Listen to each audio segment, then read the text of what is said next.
Iran's supreme leader has said he doesn't trust the UK and that Donald Trump's body will be food for worms.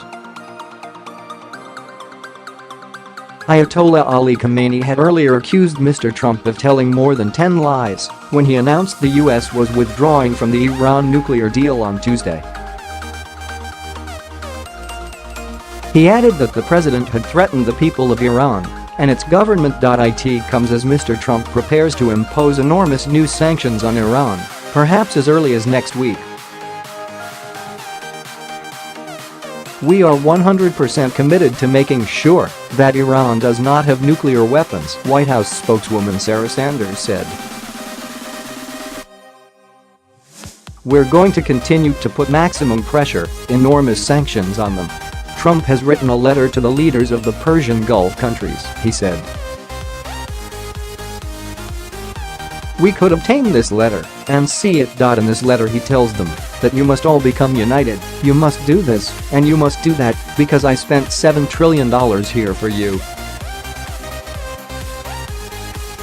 You petty man, Mr. Trump, you spent that money to dominate Iraq and Syria but you failed.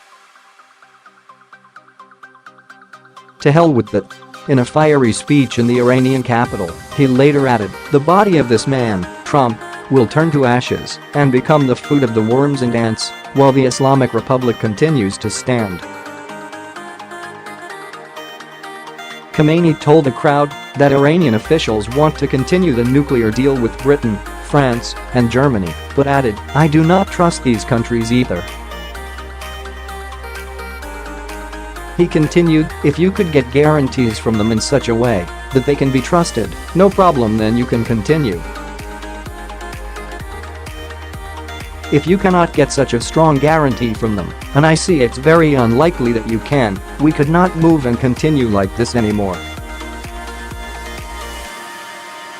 Iranian officials have said they hope Europe will work with them to preserve the nuclear deal. Earlier on Wednesday, lawmakers including a Shiite clerics at a replica U.S. flag alight as their colleagues joined in with anti-Washington chants. They also burned a piece of paper representing the nuclear deal and stomped on its ashes. On an official statement on his website, Khamenei wrote, "You heard last night that the President of America made some silly and superficial comments. He had maybe more than 10 lies in his comments. He threatened the regime and the people, saying I'll do this and that. Mr. Trump, I tell you on behalf of the Iranian people, you've made a mistake. You cannot do a damn thing. Iran's Islamic Republic and theocratic government ensures that Khamenei has the final say on all state matters." On Tuesday, the president's national security advisor John Bolton told Sky News that Mr. Trump's outstanding speech was very direct, very clear, very tough and what the Ayatollahs needed to hear.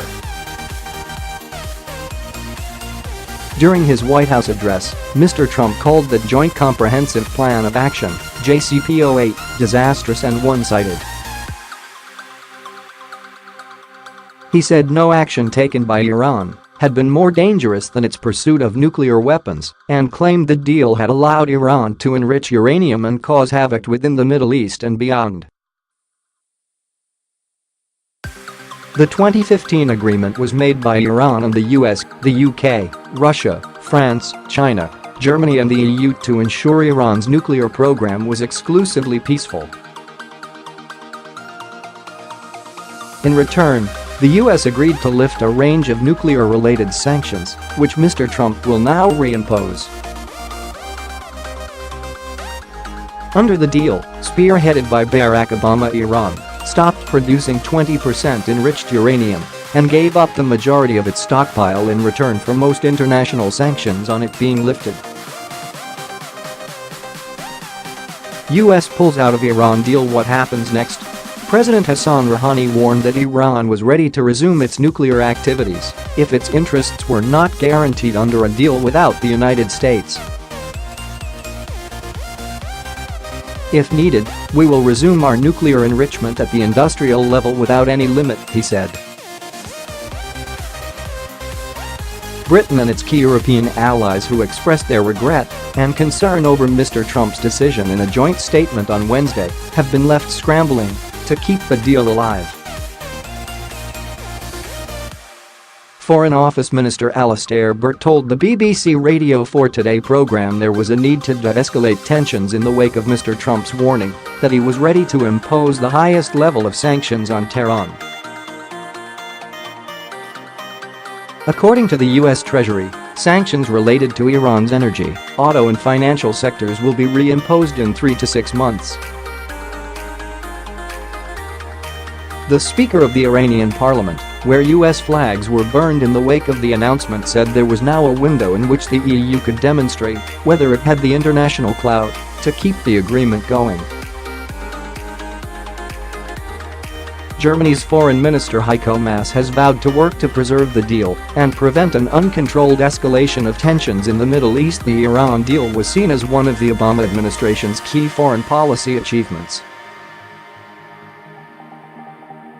"I believe that the decision to put the JCPOA at risk without any Iranian violation of the deal is a serious mistake," the former president said in a statement.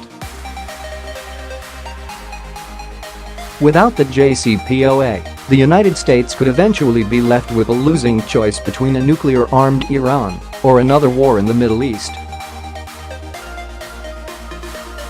Russia's deputy UN ambassador Dmitry Polyansky said Moscow was disappointed but not surprised by the move, which has also been criticized by the Chinese Foreign Ministry.